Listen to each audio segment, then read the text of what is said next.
nzuri, anasikia elimu nzuri ikitoka kwako, ni kwa maana umefanya mapenzi ya Bwana. Basi wana wa Israeli wakaendelea kusogelea bali na Bwana kwa sababu ya dhambi zao. Inasema vizuri ya kwamba naye siku moja ikawa ni mwaka moja, na lazima uelewe ya kwamba huyo Mungu ndiyo ako hata leo. Haleluya! Na ndiyo bado anatuangalia. Kwa hivyo unaweza kuwa hata kuuliza kenye unafanya, lakini kitu utafanya utasogelea. Na ni kweli, ukijitaka mkutano, wakati ulianza kuasi Bwana, vile baraka zako zilikuwa asiko hivyo sahihi.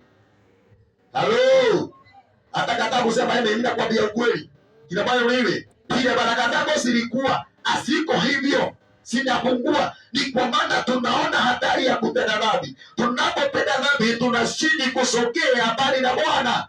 Wana wa Israeli walipoenda wakapata mambo mazuri, wakapata raha za aina zote, au walifikiria wamefika, wakasahau kumwabudu Bwana kwa kweli na haki. Haleluya! Mungu akasema mimi sitamuuliza, endeleeni kufurahia, endeleeni kufanya vitu zenyu, lakini na nyinyi ile siku ilikuwa 40, nitazifanya miaka 40. Ni nani Mungu anaona anazidi kufanya vitu na Mungu anasema anamsogezea. Chunga isikue kama wana wa Israeli. Zidi kusoma tuone. Mtateseka kwa ajili ya dhambi zenu na kujua jinsi